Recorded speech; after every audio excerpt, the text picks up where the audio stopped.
বিয়ে করছি সেটা আমি এইটা সে তার মনে ভাবনা হইতেছে যে আমি পেয়ে গেছি।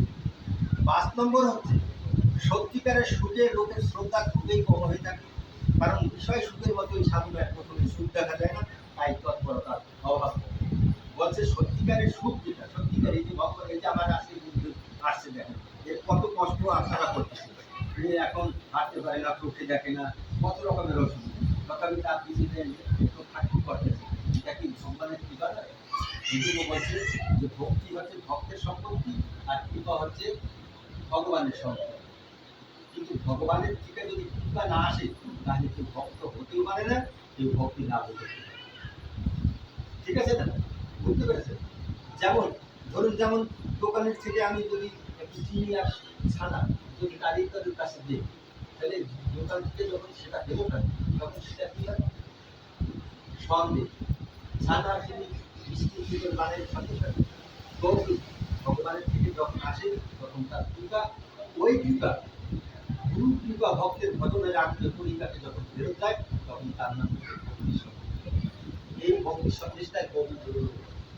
গোবিন্দ খাবার জন্য তার লোভ হয়, তিনি খান বটে, ভক্তরা দেয়। ভক্তিটা ভক্তের, ভক্তিটা ভগবানের কাছে, সেটা আমি ভক্ত।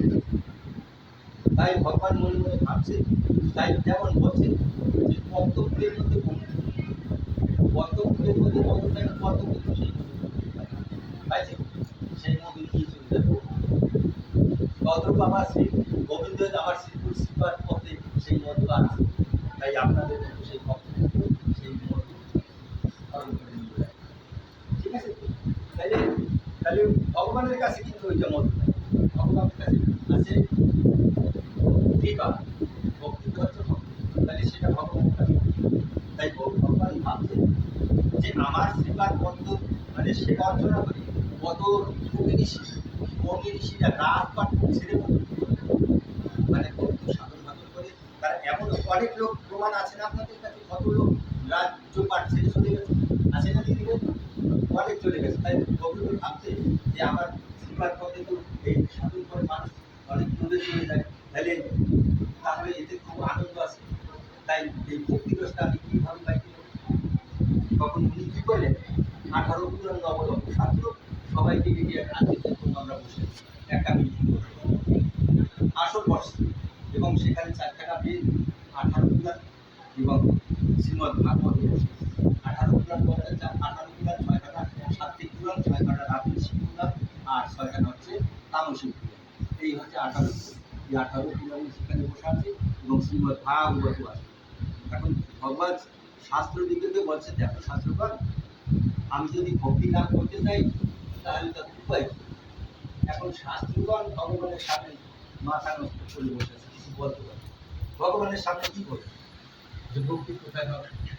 সত্য সত্য। তখন এই শাস্ত্রগণ সবাই মিলে ভাগবতকে এগিয়ে দিয়েছে, বলছে ভাগবত, তুমি তো গোবিন্দের প্রিয়, তুমি এই কথার গোবিন্দের প্রশ্নের উত্তরটা তুমি নিয়ে কি বলছে ভাগবত, ভাগবতকে বলছে কি বলছে, এই শাস্ত্রগণ বলছে যে ভাগবত, তুমি তো গোবিন্দের অতি প্রিয়, তোমাকে শুনেছি তুমি গোবিন্দের অতি প্রিয়, তাই এই প্রশ্নের উত্তরটা তুমি।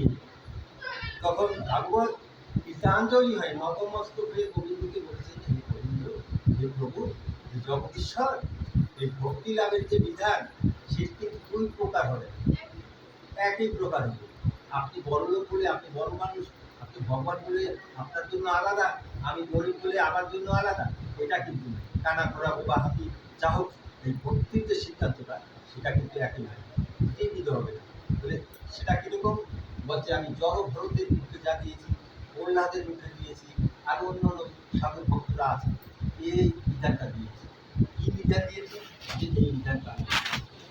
তখন আরো কি করেছে, তখন প্রহ্লাদ বলেছে যে নিষ্কিঞ্চন ভক্তের, নিষ্কিঞ্চন ভক্তের বদল ব্রতের দ্বারা মস্তক অভিষিক্ত না হলে ভক্তি লাভ।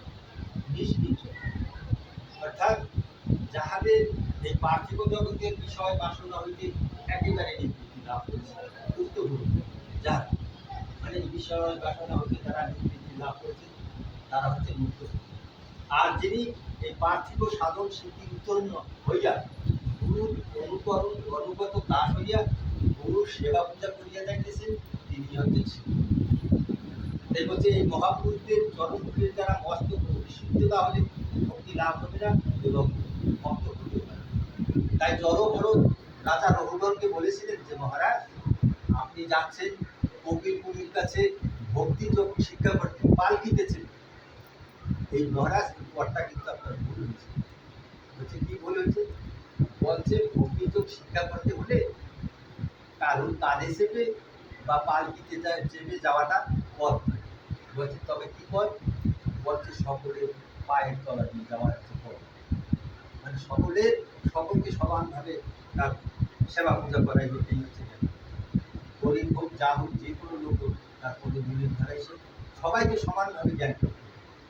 তাই চৈতন্য চরিতামৃতে বলেছিলেন যে তীর্থ বিষ্ণুর জন্য তরিব সহিষ্ণুতা অমানিন মানুষরা বলছে তীর্থের নয়, ঘাসের মতো।